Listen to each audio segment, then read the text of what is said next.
I thought we were going to talk about the future of man. Yes.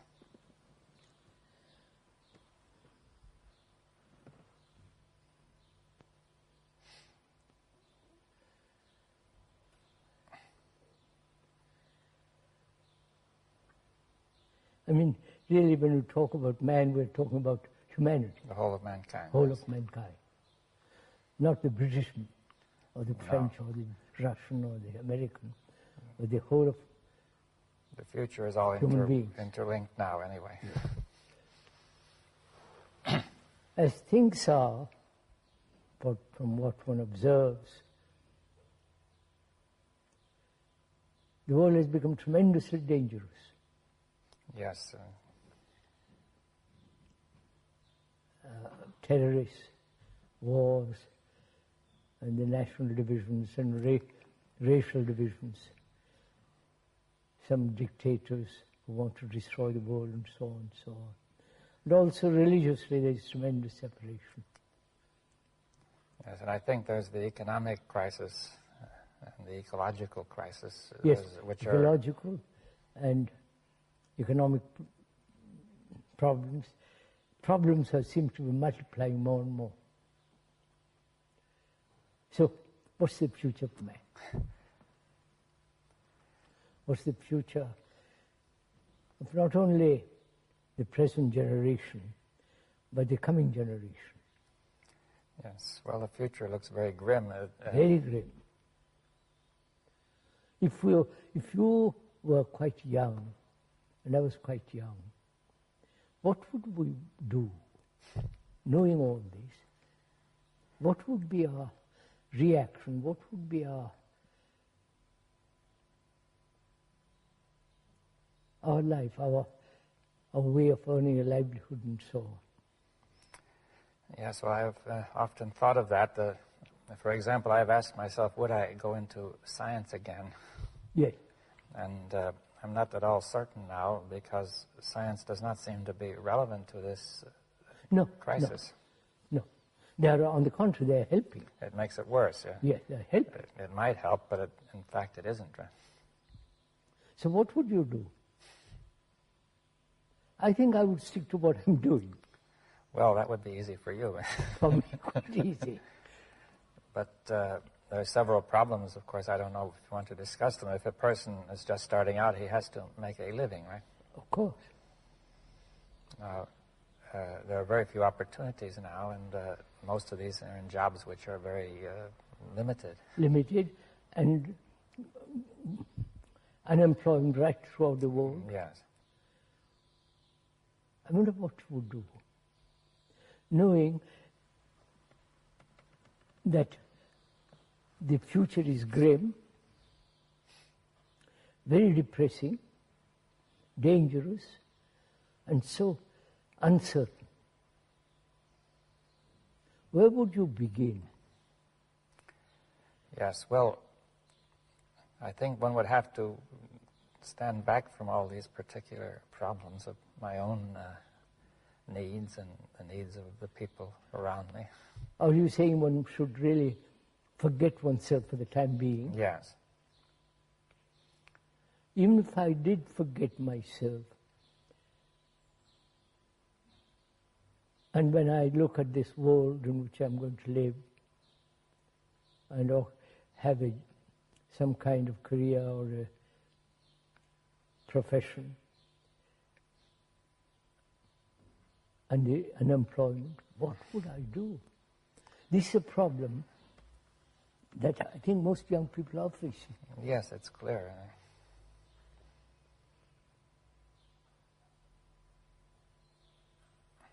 Well, have you something that you would suggest? Huh? Is there something you could suggest?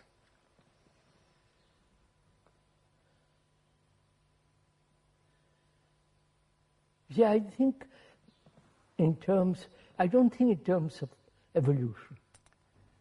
Yes, I understand that. That's a point that I was expecting we would discuss. Huh? I was expecting we would discuss that. Yes, I don't think there is psychological evolution at all. Yes. Now, we've discussed this quite often, so I think I understand to some extent what you mean, but I think the people who are new to this or viewing this tape are not going to understand. We'll discuss it, but I want to discuss this whole question, if you will. Why are we concerned about the future? Yes, well, at first... Only the whole future is now. Yes, in some sense, the whole future is now, but we have to make that clear. So it goes very much against the whole way of thinking of the tradition of mankind that all of us have been exposed to. Mankind thinks in terms of evolution, continuance, and so on. Maybe we could approach it another way, that is, evolution seems in the present era to be the most natural way to think. And so I would like to ask you, what objections do you have to thinking in terms of evolution? Now, could I explain a point that has many meanings, this word evolution? Of course. So we are talking psychologically. Yes. Now, the first point is let's dispose of physical evolution. Acorn will grow into an oak. Well, also the species have evolved, for example, from the plants to the animals and to the man. That would have taken a million years to be what we are. Now, you have no question that has happened, right? No, that has happened. And it may continue to happen. Yes, that's evolution. Yes, now that is a valid process. Of course, that's a valid, natural process. Yes, it takes place in time. Yes. And therefore, in that region, past, present, and future are important, right? Yes, obviously. I don't know certain language. I need time to learn it.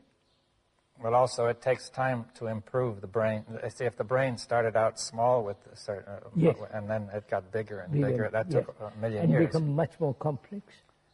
Yes. And so on. So all that needs time. Yes. All that is movement in space and time. Yes, so you will admit physical time and neurophysiological time. Neurophysiological, absolutely, of course. Now, any sane man would. Yes, but now most people also admit psychological time, or what I call mental time. Right? Yes, that's what we're talking about. Yeah. Whether there is such thing as psychological tomorrow, psychological or yesterday. evolution. Yes, now, at first sight, I'm afraid that this will sound strange. You see, it seems I can remember yesterday, and there's tomorrow I can anticipate, and it has happened many times from days have succeeded each other. Yes. So I do have the experience of time, you see, from yesterday to today to tomorrow, right? Of course, of course. Now that's simple enough. That's simple enough. Now, what is it you're denying, you see? I deny that I will be something, become better. That I can change and be. But now there are two ways of looking at that. See, one way is, will I intentionally become better because I'm trying? Or secondly, some people feel that evolution is a kind of a natural, inevitable process in which we are being swept along like in a current, and we are perhaps becoming better or worse, or something is happening to us. Psychologically. Yeah, but psychologically, which takes time, which may not be the result of my trying to become better. Or it may or may not be. Some people may think one way, some another. But are you denying also that there's a sort of a natural psychological evolution as there was a natural biological evolution? I'm denying that, yes. Yes. Now, why do you deny it?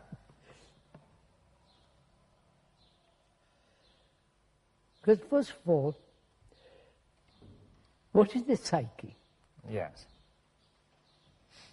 The me, the ego, and so on. What is it? Yes, well, now, the word psyche has many meanings. It may mean the mind, for example. Now, do you mean by that the ego is the same thing? The ego. I'm talking of the ego, the me. Yes. Now, some people who are thinking of evolution are thinking there will be an evolution in which the me is transcended. That is, that it will rise to a higher level. Yes. Will the transition does transition need time? A transcendence, a transition. Yeah. That's my whole question. Yes. So there are two questions. One is, will the me ever improve? Now, that's one argument. And another argument is, even if we suppose we want to get beyond the me, can that be done in time? Is that it? That cannot be done in time. That's yes. Now, we have to make it clear why not. Yes, I will. We'll go into it. What is the me?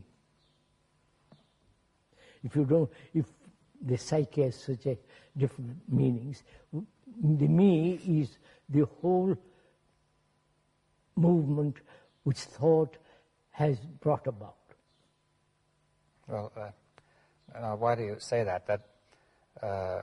The me is the consciousness, my consciousness.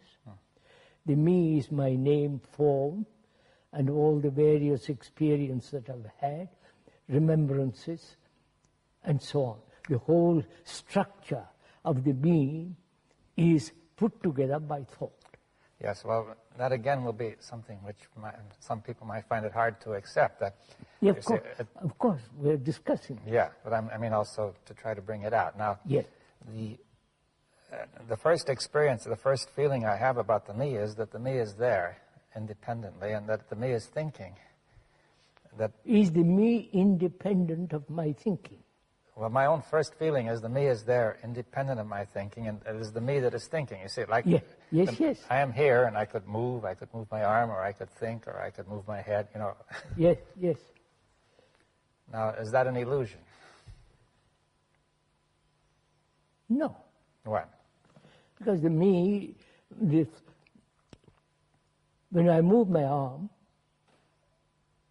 there is the intention to grasp something, to take something, to put something, which is also, first, is the movement of thought, and that makes the arm move, and so on. My contention is, and I'm ready to accept it as false or true, that thought is the basis of all this. Yes. Your contention is that the whole sense of the me and what it is doing is coming out of thought. Now, what you mean by thought, though, is not merely intellectual thought. No, of course not. But what more? Let me see. Thought is a movement of experience, knowledge, memory, and thought. It's this whole movement. It sounds to me as if you mean the movement of consciousness as a whole. As a whole, that's right. And you say, and that now and you're saying that movement is the me, right? That the whole content of that consciousness is the me. Yes. Well, there's quite a few. That me is not different from my consciousness.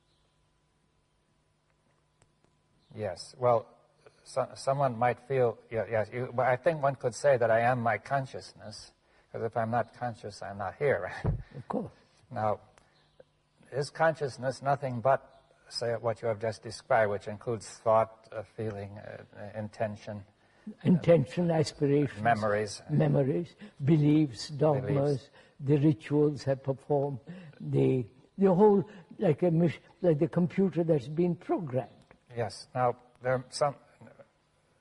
that certainly is in consciousness, everybody would agree. But some people would feel, or many people would feel, that there's more to it than that consciousness may go beyond that. Let's go into it. It is the content of consciousness makes up the consciousness, the content.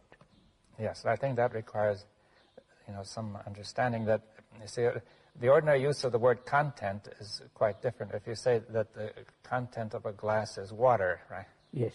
So the glass is one thing and the water is another, right? No. It contains, the water glass contains the water. Now the word content would suggest that something contains it, right? All right.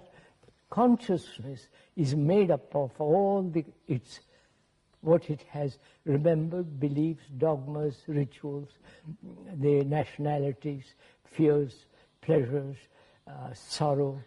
Yes. Now, if all that were absent, would there be no consciousness? Not as we know it. But there still would be a kind of consciousness. A totally different kind. Well, then I think you really mean to say that consciousness as we know it is made up. I said that. Oh, yes. Consciousness as we know it is all that. As we generally know it, right? Yes. And that is the result of multiple activities of thought. Thought has put all this together. which is my consciousness, the reactions, the responses, the memories, the remembrances, extraordinary complex intricacies, subtleties, all that makes up consciousness. As we know it, right? Huh? As we know it, right? As I've said that. Yes. As we know it. Yes. Now, yeah. Whether that consciousness has a future. Yes. Does it have a past? Of course. Has a it's past. Remembrances. Yes, remembrance. So why do you say it has no future then? If it has a future, it will be exact the same kind of thing moving. The same activities, same thoughts, same modified, but the pattern will be repeated over and over again. Yes. Now, are you saying that thought can only repeat? Yes. But there's a feeling that thought can develop new ideas, for example. But thought being limited, because knowledge is limited. If you admit that knowledge will always be limited. Yes, well, that again might require some discussion. We of course must Yes, discuss. you see. Now, why do you say knowledge is always limited? Because as a scientist, you're experimenting, adding, searching. So you're adding. And after you, some other person will add more. So knowledge, which is born of experience, is limited. Yes, though some people have said it isn't, they would hope to obtain perfect knowledge or absolute knowledge of the laws of nature. The laws of nature is not the laws of human being.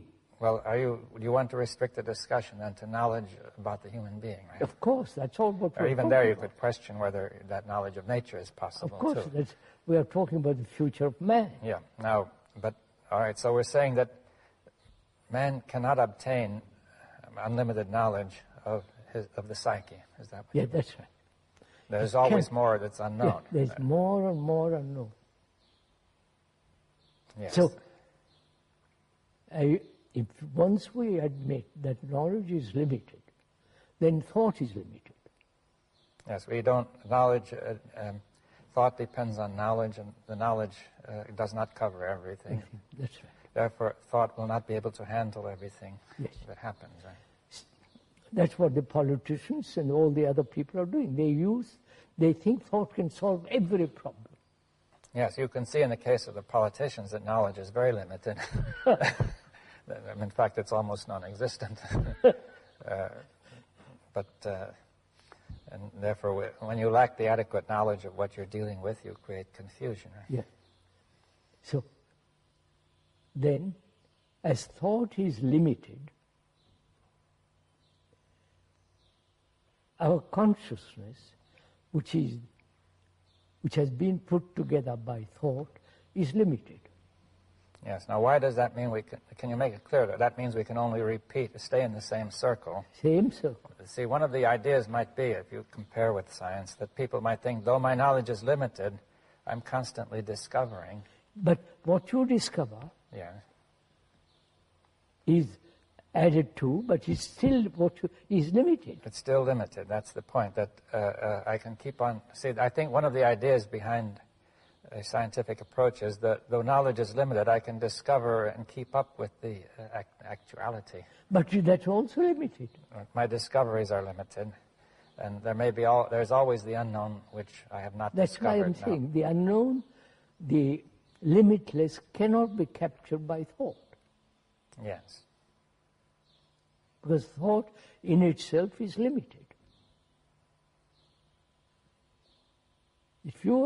And I agree to that. Not only agree, but it's a fact. Yes, well, perhaps we should bring it out still more. That is, thought is limited. Even though one may easily verbally admit thought is not limited, there's a very strong predisposition, feeling, yes. a tendency to feel that way, that thought can do anything. Anything. Right? It can't. It has. See what it has done in the world. Well, I agree that it has done some terrible things, but that doesn't prove that it's always wrong. You say that maybe you could always blame it on the people who have used it wrongly, you see. I know that's a kind of good old trick. But thought in itself is limited. Therefore, whatever it does is limited.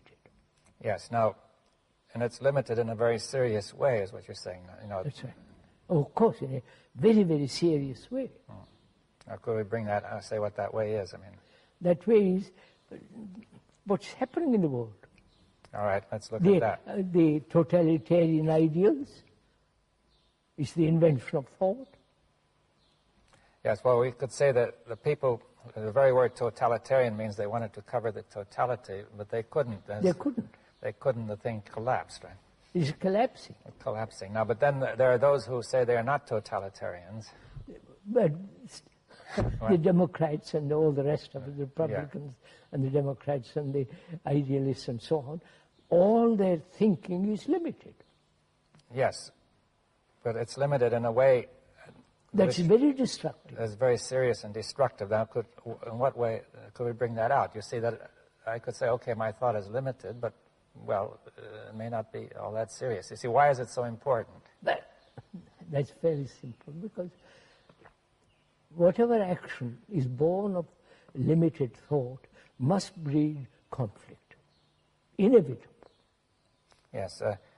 Like dividing humanity into geographically, into nationalities and so on, so on, so on, religiously, has created havoc in the world. Yes, now let's connect that with the limitation of thought. That is, my knowledge is limited, right? We said that. And how does that lead me to divide the world into? Aren't we seeking security? Yes. And we thought there was security in the family, security in the tribe, security in nationalism. So we thought there is security in division. Yes, it seems now it's come out that, take the tribe, for example. See, one may feel insecure. Now, because it says, with the tribe I am secure, that is a conclusion. And I think I know enough to be sure that's so, but I don't. Other things happen that I don't know, which make that very insecure. Other tribes come along. No. The very division creates insecurity. It helps to create it, yes. But I'm trying to say I don't know enough to know that, right? No. I don't see that, right? So you don't, but one doesn't see it because one has not thought about anything, looked at the world as a whole. Yes, well, the thought which attempts to, the thought which aims at security attempts to know everything important. Yes. And it assumes that it knows everything important, and it says this will bring security. Now, not only are there a lot of things it doesn't know, but one thing it doesn't know is that this very thought itself is divisive, right? Divisive. Yes. Divisive. It's going to, because I define an area which is secure and divide it from another area. Because in itself it's limited. Yes. Anything that's limited must inevitably create conflict. What do you mean, any thought that's... If I say I'm an individual, it's limited. Yes. I'm concerned with myself, that is very limited. Yes, we have to get this clear. See, if I say this is a table which is limited, it creates no conflict, right? No, there's no conflict. Now, when I say this is me, it creates conflict. Now, yes. The me is a divisive entity. Yeah, let's see more clearly why, you see. Because it is separative, it is concerned with itself. The me identifying with the greater nation is still divisive. Yes, well, I define myself in the interest of security so that I know what I am as opposed to what you are, and I protect myself, right? Now, this creates a division between me and you. Right? We and they and so on. We and they. Now, that comes from my limited thought because I don't understand that we are really closely related and connected. That's we are human beings. Yeah, we're all human beings.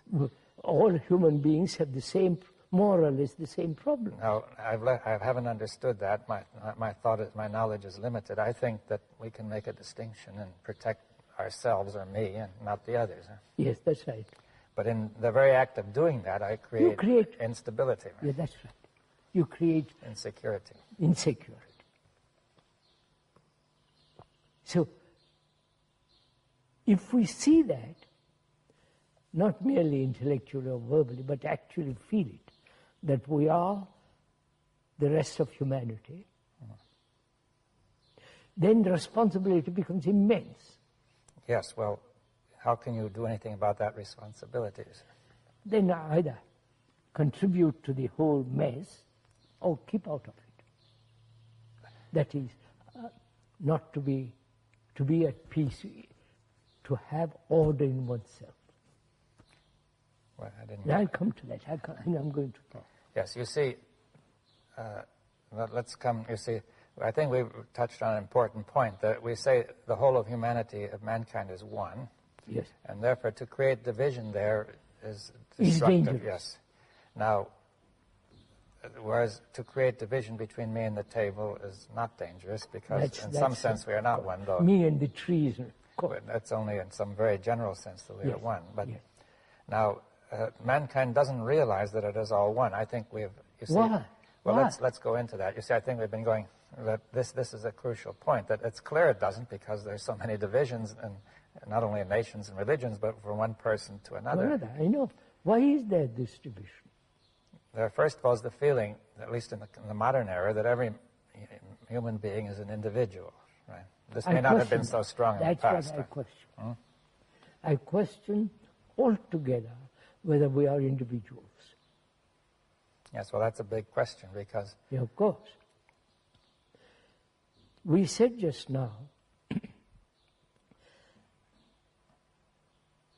the consciousness, which is me, is similar to the rest of mankind.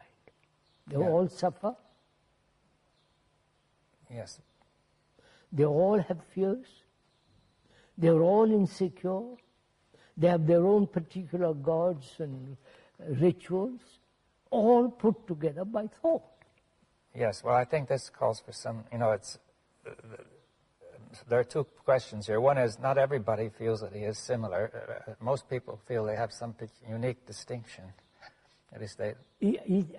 What do you mean, unique distinction? Well, distinction in doing something? Well, there may be many things. Like, for example, one nation may feel that it is able to do certain things better than another. One person has some special things he does, or qualities. Of course. You are more intellectual than I am. You are somebody else better than this and that. Yeah, he may take pride in his own special abilities or advantages. But when you put away that, basically we are But now, yes, we have to say, what does it mean? That you're saying that these things you've just described, which are... superficial. Yes, now the things that are basic are what? Is fear, sorrow, pain, anxiety, loneliness, and all the human travail. Yes, well, many people might feel that the basic things are the highest achievements of man.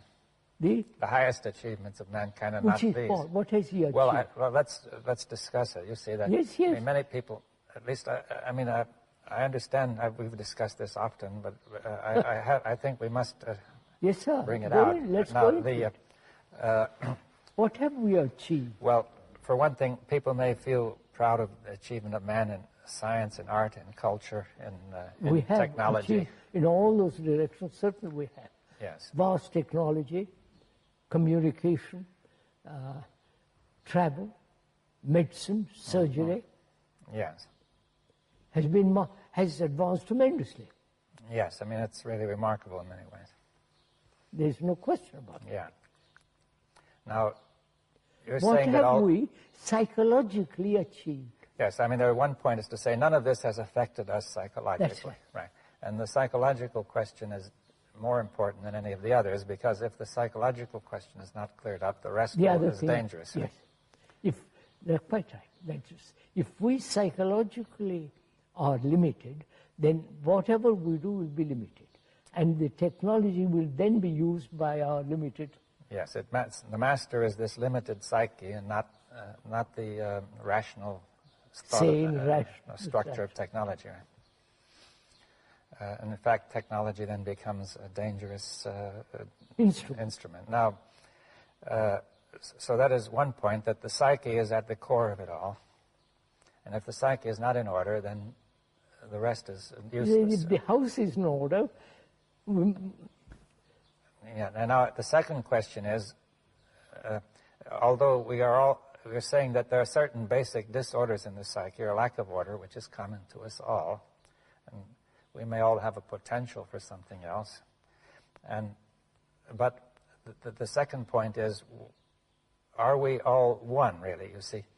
That is, even though we are all similar, that doesn't say we're all the same. Right? We're all one. No, we said in our consciousness, basically, we have the same ground on which we stand.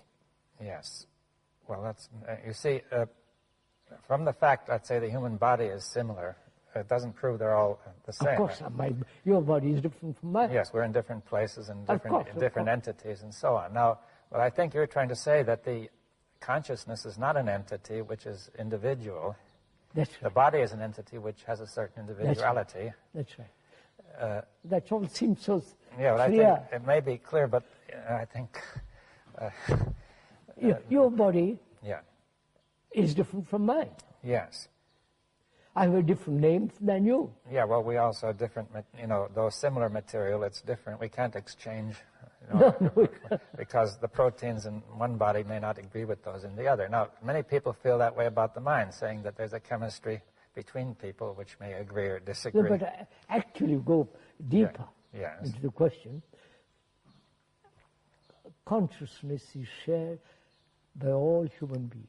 Yes. That's my whole point. Yes. Now, the feeling is that the consciousness is individual and that it is communicated, as it were, that it is...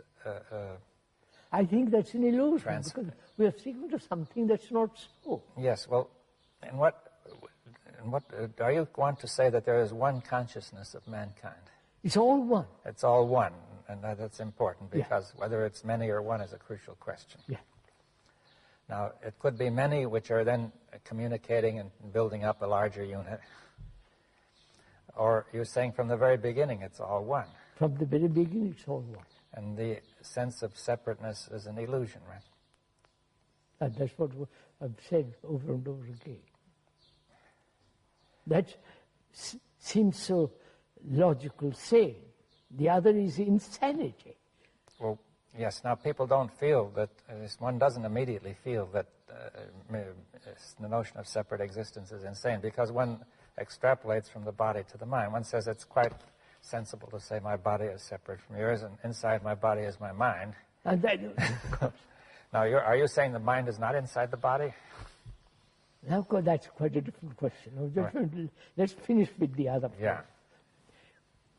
If each one of us thinks that we're separate individuals psychically, we have done what we have done in the world is colossal mess.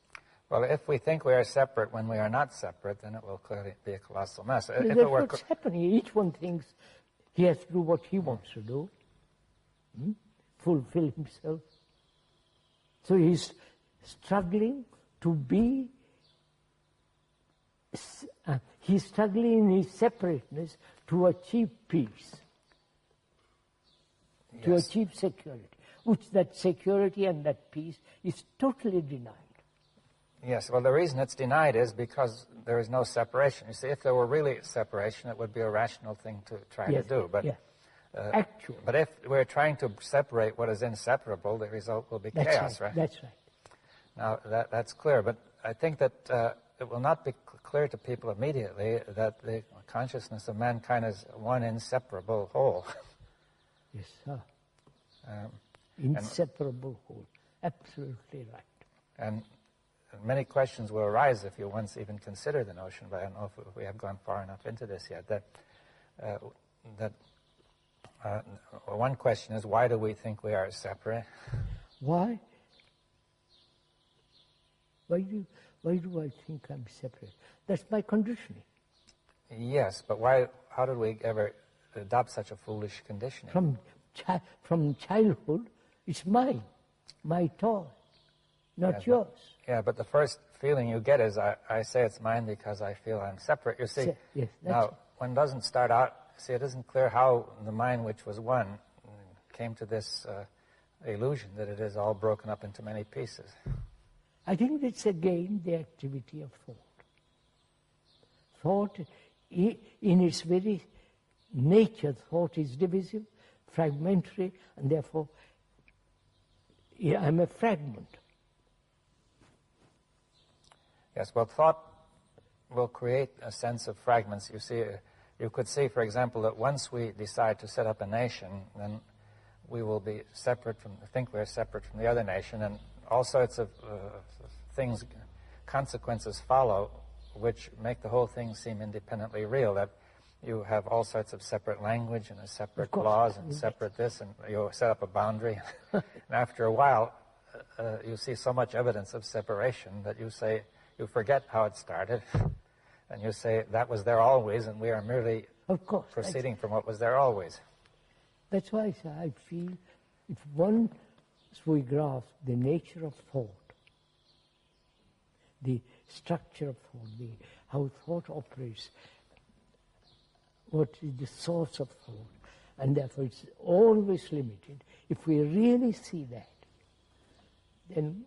Now, the source of thought is what? Is it memory? Memory. Yes. Memory is a remembrance of things past, which is knowledge, and knowledge is the outcome of experience, and experience is always limited. Yes, well, thought includes, of course, also the attempt to go forward, to use logic, to take into account discoveries and insights. You know. As we were saying some time ago, thought is time. Yes. Now, all right. So let's. Now, that thought is time. Now, that requires more discussion too, because I see the first experience is to say time is there first, and thought is taking place in time. Right? I know. Now, for example, if we say that movement is taking place, the body is moving, and this requires time, right? Now, to go from here to there needs time. Yes. To learn a language needs time. Yes, to grow a plant needs time. To go the whole thing. All right, now, to paint a picture takes time. Well, we also say to think takes time. Right? So we think in terms of time. Yes, well, let's see, the first point that one would tend to look at is to say, just as everything takes time, to think takes time, right? Now, but you're saying something else, which is that thought is time. Thought is time. That is psychically speaking and psychologically speaking. Of course. Now, how do we understand that? How do we understand what? Thought is time. You see, it's not obvious. Oh, yes.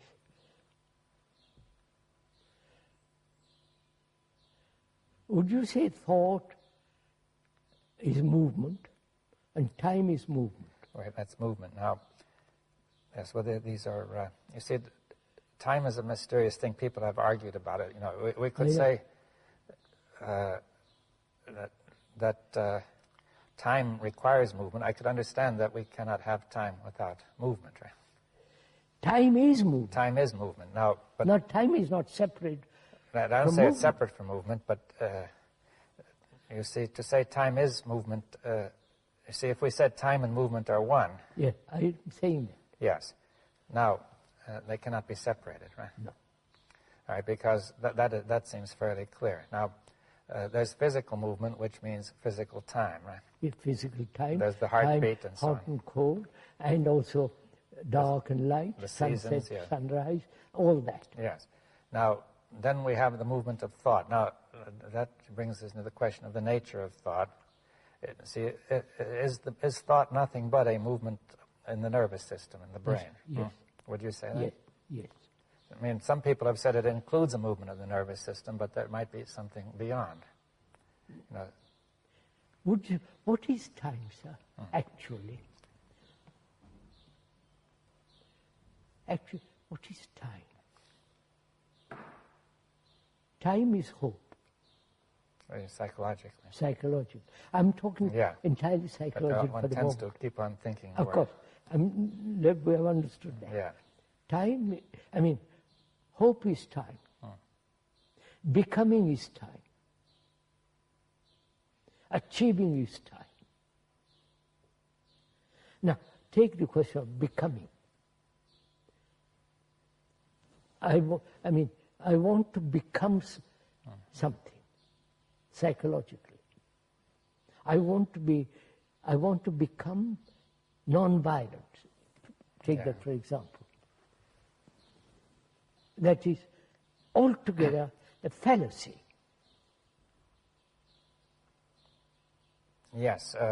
Well, we understand it is a fallacy, but the reason it's a fallacy is that there is no time of that kind. Is that it? No. That there is.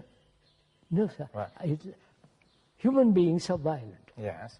And they've been talking a great deal, Tolstoy in India, of non-violence.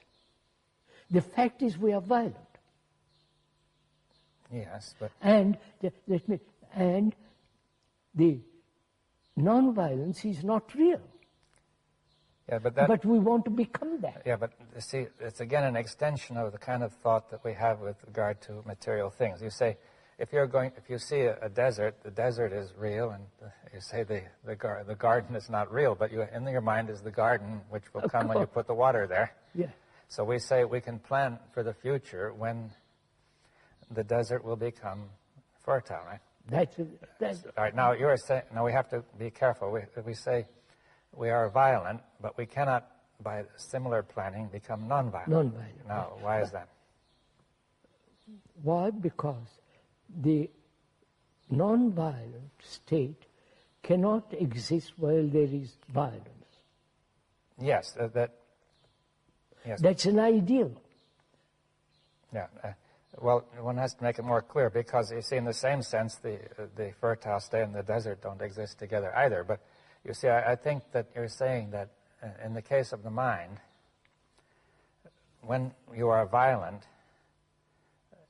it has no meaning. That's the only state. That's all there is. Yeah, and not the other. The movement toward the other is illusory. It's illusory. Yes. So all ideals are illusory, psychologically. The ideal of building a marvelous bridge is not illusory. No, you can plan it. Yeah. But to have psychological ideals. Yes, if you are violent and you continue to be violent while you are trying to be not violent, it's so obvious. It has no meaning. Right? There's no meaning. And yet that has become such an important thing. So the becoming, which is to either becoming what is or becoming away from what is. Yeah, what should be, yes. I question both. Yes, well, if you say there can be no sense to becoming in the way of self-improvement or... That's self-improvement is something so utterly ugly. So we are saying, sir, that the source of all this is the movement of thought as time. When once we admit time psychologically, all the other ideals, non-violence, achieving some super state and so on, become utterly illusory. Yes. Now, when you're talking the movement of thought as time, it seems to me that say that movement of thought, that time which comes from the movement of thought is illusory, is it? Yes. That we sense it as time, but it's not a real kind of time. That's why we ask, what is time? Yes. I need time to go from here to there. I need to, if I want to learn some engineering, I must study. It takes time. That same movement is carried over into the psyche. And say, I need time to be good. Yes. Now, in order I need time to be enlightened. Yes, that will always create a conflict, right? Yes. One part of you and another. Oh, yeah. And so that movement in which you say I need time also creates a division in the psyche. That's right. Between, say, the thinker, and observer, and the Yeah. observed, right? That's right. We are saying the observer is the observed. Yes, and therefore there's no time, is what it is. That's right. Psychologically. The experiencer, the thinker, is the thought. There is no thinker separate from thought. Yes. All that you're saying, seems very reasonable, but I think that it goes so strongly against the tradition of what we are used to that it would be extraordinarily hard for people to really, generally speaking, to... No, most people, sir, they want a comfortable way of living. Let me carry on as I am, for God's sake, leave me alone. Yeah, but that's the result of so much conflict that that people are worn out by it, I think. I mean, but in escaping from conflict or not resolving conflict exists, whether you like it or not. So that's the whole point, is it possible to live a life without conflict? Yes, well, that's all implicit in what has been said. That's right. That the source of conflict is thought or knowledge or the past. Right? So then one asks, is it possible to transcend thought? Yes. Or is it possible to end knowledge? I'm putting psychologically, not... Yes. Well, we say ordinary knowledge of objects, material objects and things like that, knowledge of science will continue. Absolutely, that must continue. But what you might call self-knowledge is what you're asking to end, isn't it? Yes. On the other hand, people have said self-knowledge, or even you have said self-knowledge is very important. Self-knowledge is important, but if I take time to understand myself, that is, I will understand myself eventually by examination, analysis, and so on, watching my whole relationship with others, and so. All that involves time. Yes, well... And I say that there is another way of looking at the whole thing without time, which is when the observer is the observed. Yes. In that observation, there's no time. Could we go into that further? I mean, for example, if you say there is no time, but still you feel that you can remember an hour ago you were somewhere else. I mean, that would be crazy. Now, in what sense can we make it that there's no time, you see?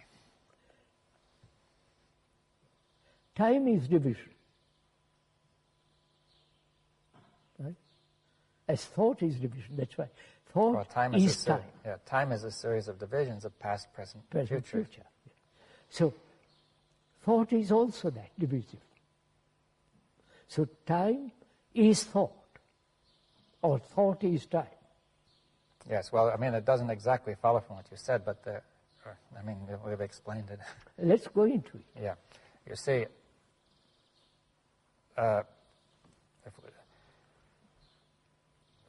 at first sight, one would think that there are thought makes divisions of all kinds, with a ruler and with all kinds of things. It also divides up intervals of time, past, present, and future. Now, it doesn't follow from just that thought is time. You see. We said time is movement. Yes. Thought is also a series of movements. Yes. All right. So both are movements. Yes. So thought is a movement, right? A movement, we suppose, of the nervous system. Right? And you see, it's a movement of becoming. I'm talking psychologically, not... Psychologically. But I mean, whenever you think, something is also moving in the blood and the nerves and so on, right? All right, now, when we talk of a psychological movement, do you mean just a change of content? change of content. Well, what is the movement? You see, what is moving? So, look, I am this. Yeah. And I'm attempting to become something else, psychologically. Yes, so that movement is in the content of your thought, you see. Yes, Right. yes, So if you say, I am this, and I am attempting to become that, then I am in movement, right? yes, At least I feel that I'm in movement, right? yes. No, but I am, say for instance, I'm greedy. Yeah. Greed is a movement What kind of a movement is it? to get what I want. To get more, yeah? More. It's a movement. All right. And I find that movement painful. Suppose. And I try not to be greedy. Yes. The attempt not to be greedy is a movement in time, is becoming. Yes, but even the greed was becoming, right? Of course. So, is it possible, that's the real question, is it possible not to become psychologically?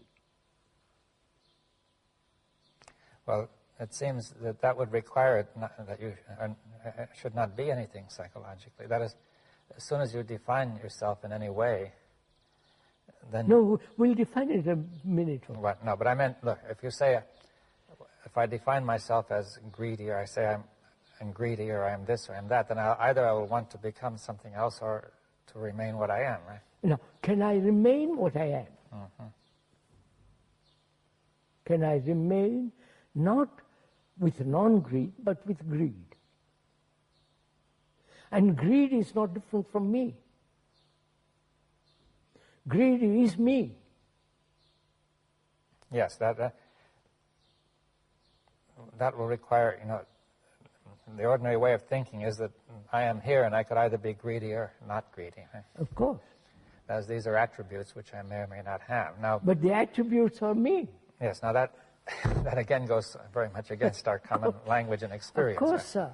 That I am, instead of saying that I am my attributes, which suggests that the thought of attribution creates me, right, the sense of me. You see, all the qualities, the attributes, the virtues, the judgments and conclusions and opinions is me. Well, it seems to me that this would have to be perceived immediately as obvious. That's the whole question. To perceive the totality of this whole movement instantly. Then we'll come to the point, perception. Whether it's possible to perceive, it sounds a little odd and perhaps a little crazy, but it's not. Is it possible to perceive without all the movement of memory?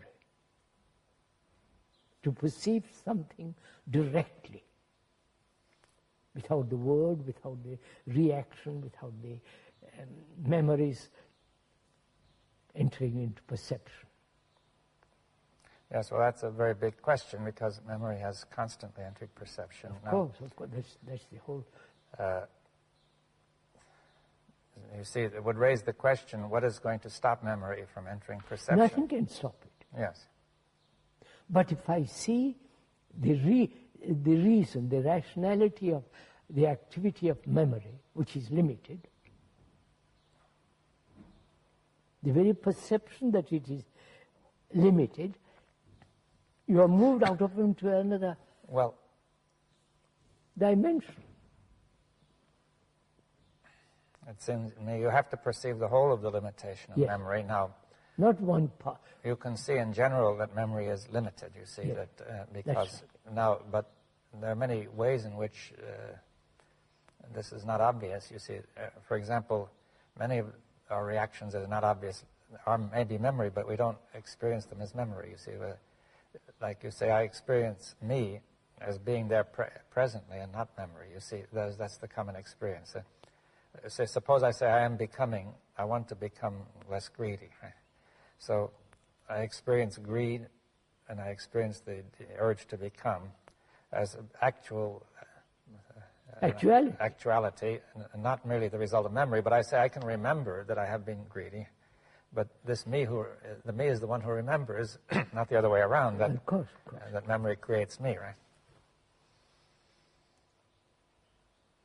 So all this really comes down to, can man live, humanity live without conflict? That's really basically that comes to that. Can we have peace on this earth? Yes, well, go ahead. And the activities of thought will never bring it about. Yes, well, it seems clear from what has been said that the activity of thought cannot bring about peace. It's inherently brings about, psychologically, it inherently brings about conflict. Yes. If we once really see or acknowledge that, our whole activity will be totally different.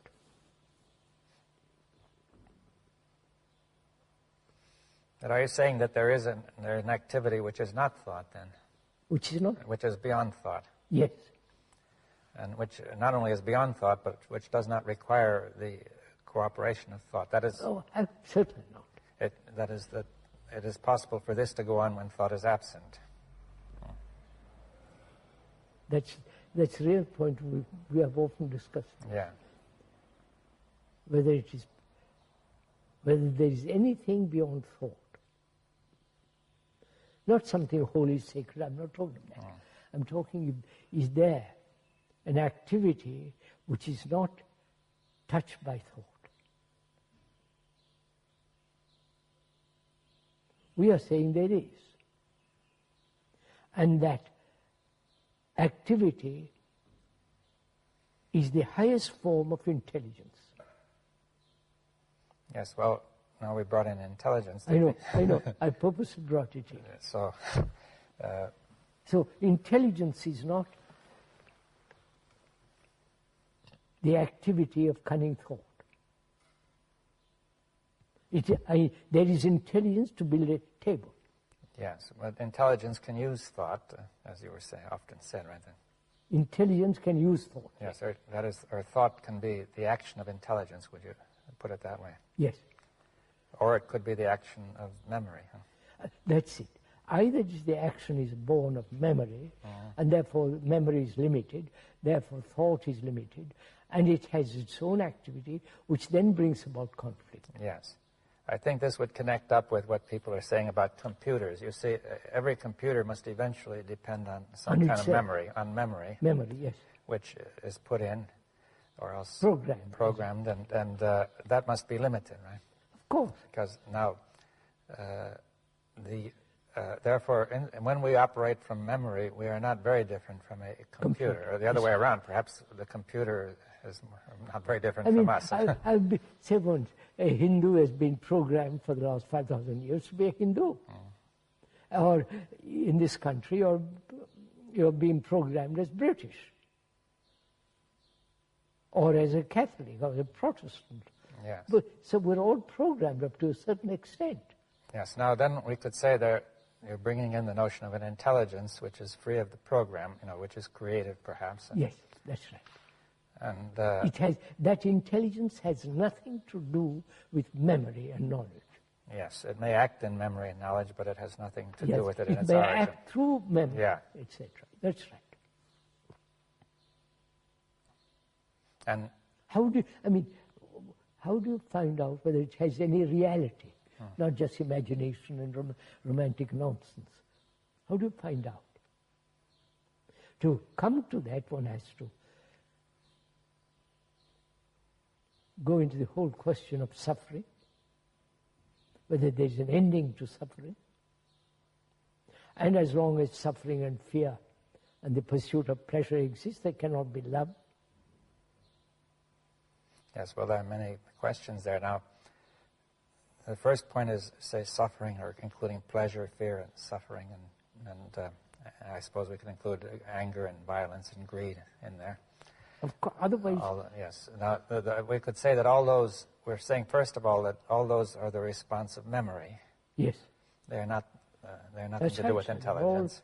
All part of thought and memory. And that as long as they are going on, it seems to me that intelligence cannot operate in thought. That's right. or through So thought. there must be the freedom from suffering. Yes, well, that's a very key point. Now, That's a really very serious and deep question, whether it's possible to end suffering, which is the ending of me. yes, well, yes, again, of course, it may seem repetitious, but the feeling is that I am there, and I either suffer or don't suffer. That is, I either enjoy things or suffer. Yes, I know that. Now, I think you're saying that suffering arises from thought. It is thought. Identified. Yes, and that... Attachment.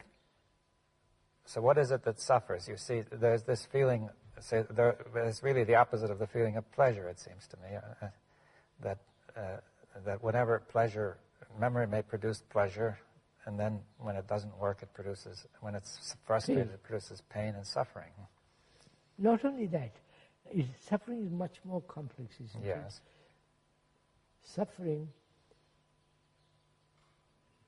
what is suffering? Yes, well, that's... The meaning of the word is to have pain, to have grief, to feel utterly lost, lonely. Yes, well, it seems to me that it's not only pain, but a kind of a total pain, Yes. a very pervasive. But suffering is the loss of someone. Or loss of something very important, right? Yes, of course. Loss of my wife or loss of my son, brother, whatever it is. And the desperate sense of loneliness. Yes, or else just simply the fact that the whole world is going into such a state. Of course. I mean, all the wars. And makes everything meaningless, you see. What a lot of suffering the Falkland Wars have created. Yeah. Well, all these wars, I mean, it's... And wars have been going on for thousands of years. That's why we are carrying on with the same pattern of the last 5,000 years or more of wars. Yes, now, one can easily see that the violence and hatred in wars will interfere with intelligence. Obviously. Now, it's not quite so obvious. See, I think some people have felt that suffering, by going through suffering, people become intelligent, purified, like going through the crucible, the metal is being refined in the crucible, right? I know that through suffering you learn. Or you are purified in some way. You are purified. This is through suffering. Your ego is vanished. Yeah, dissolved, dissolved, refined. It doesn't. People have suffered immensely. How many wars, how many tears. And the destructive nature of governments.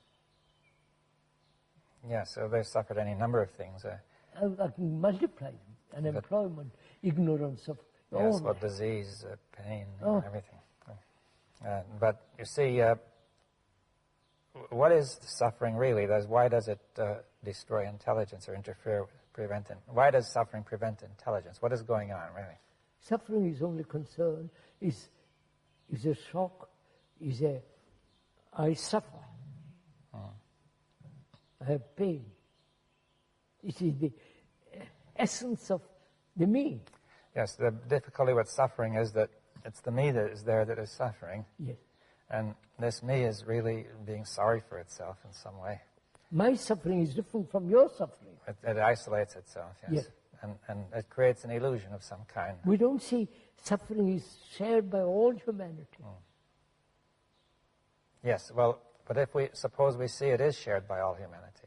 Then I say, then I begin to question what suffering is. It's not my suffering. Yes, well, that's important. In order to understand the nature of suffering, I have to get out of this idea that it's my suffering. My suffering. Because as long as I believe it's my suffering, I have an illusory notion of the whole thing.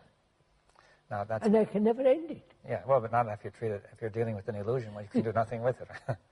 But you see, why we have to come back. Why is suffering the suffering of humanity? See, at first it seems that, I feel pain in the tooth, or else I have a loss, or something has happened to me, and the other person seems perfectly happy. Yes, that's right. But also he's suffering too in his own way. Yes, at the moment you don't see it. He doesn't see it, but he has his problems too. Right? So suffering is common to all humanity. Yeah, but the fact that it's common is not enough to make it all one. It's actual. Yes, but I want to say, are you saying that the suffering of mankind is all one, inseparable? Yes, sir. That's what I've been saying. As is the consciousness of mankind. Yeah, that's right. That when anybody suffers, the whole of mankind is suffering, right? If one country kills hundreds and thousands of human beings,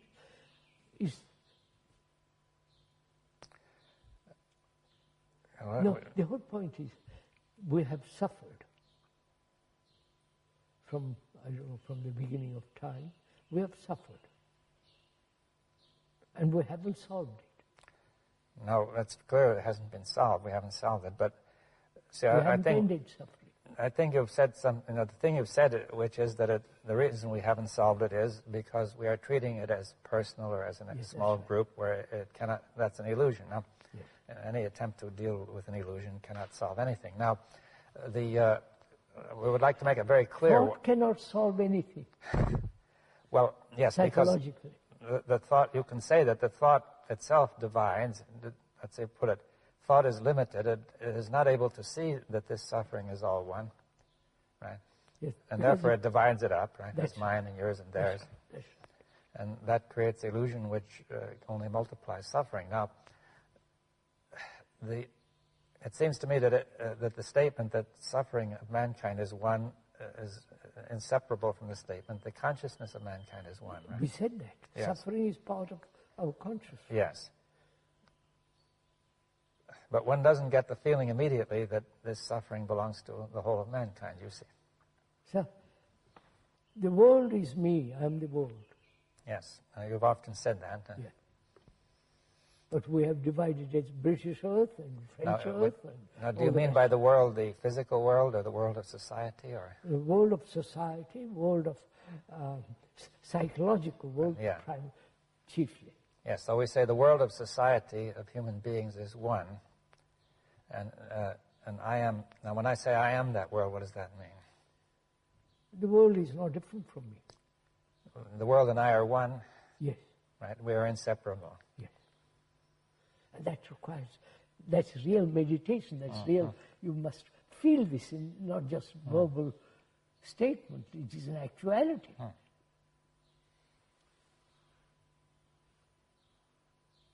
I am my brother's keeper. Yes, now many religions have said that. And they're just verbal statements. Well, and they don't keep it. They don't do it in their heart. Well, perhaps some may have done it, but in general it's not being done, right? I mean, there may have been a few, right? That's not, we human beings haven't done it. Our religions actually have prevented it. Well, because of division. Every religion has its own beliefs and its own organization. Its own gods and its own saviors. Yes. So, from that, is that intelligence actual? Yes. Or is it some kind of fanciful projection hoping that will solve our problems? No, it's not to me. It is an actuality. Because the ending of suffering means love. Yes, now, before we go on that, you see, we have to clear up a point about me. You see, you said it's not to me. Now, in some sense, it seems that you are still defining an individual. Yes, yes. Is that right? When I say I'm really not, I'm using the word I as a means of communication. It's not. Yeah, but what does it mean? You see, are you, in some way, let's say that there may be two people, say A, who is the way you say, and B, who is not, right? Yes. Now, so A says it's not, that seems to create a division between A and B. That's right. But B creates the division. Yes. No, well, So what is the relationship between the two? yes. You see, B is creating... Yes, well, B is creating the division by saying I am a separate person, but it may confuse B further when A says it's not that way to me, right? Yes. So that's the whole point, isn't it, in relationship. You feel that you're not separate. Yes. And that you really have this sense of love and compassion. And I haven't got it. I haven't even perceived or gone into this question. What's your relationship to me?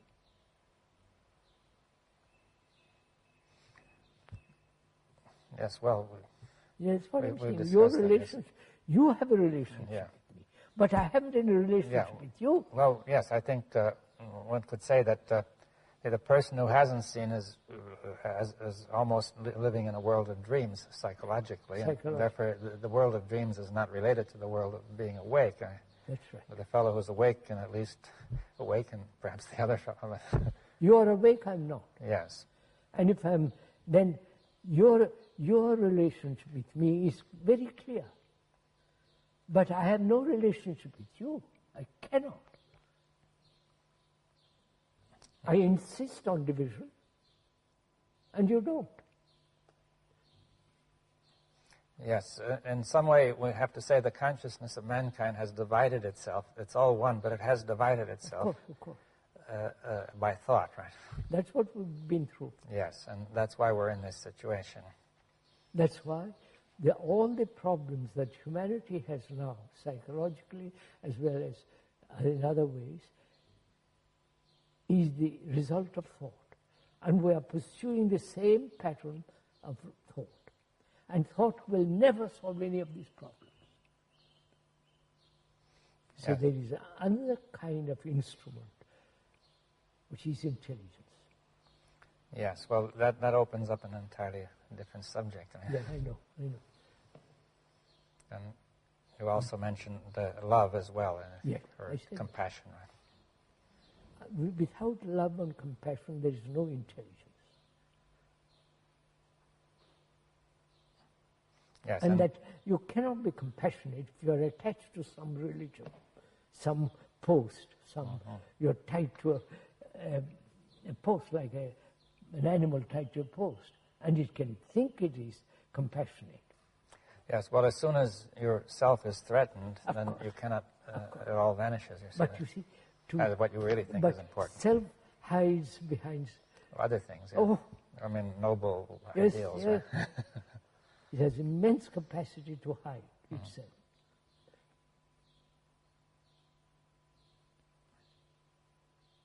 So what is the future of mankind?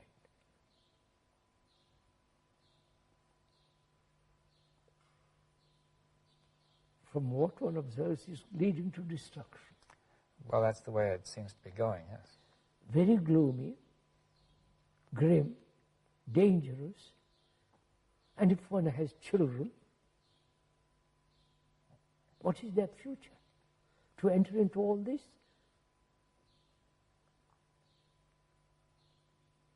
And go through all the misery of it all? So education becomes extraordinarily important. But now education merely accumulation of knowledge. Yes, well, every instrument that man has invented or discovered or developed has been turned toward destruction. That's yes, sir, absolutely. They're destroying nature. The very few tigers now. Very few. Tigers and yes. They're destroying. They're destroying forests and agricultural land and overpopulation. Nobody seems to care. Well, I think people, two things. One is people are immersed in their own problems, right? Immersed in their own little plans. Yes, and to save humanity. Well, most people are just immersed in their plans to save themselves, but others have plans to save humanity. But I think also there's a tendency toward despair implicit in what's happening now, that people don't think anything can be done. Yes.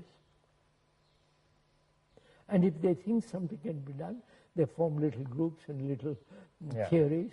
That's what there are those who are very confident of what they're doing, and and those who lack confidence. Like most prime ministers are very confident. Right. But they don't know what they're doing. Really. But then most people don't have much confidence in what they're doing. I know. If you have tremendous confidence, I accept your confidence and go with you. Yes, but since thought is limited. Then we... Notice that it is the future of mankind, future of humanity. I wonder if anybody is concerned with it. Or each person or each group is only concerned with its own survival.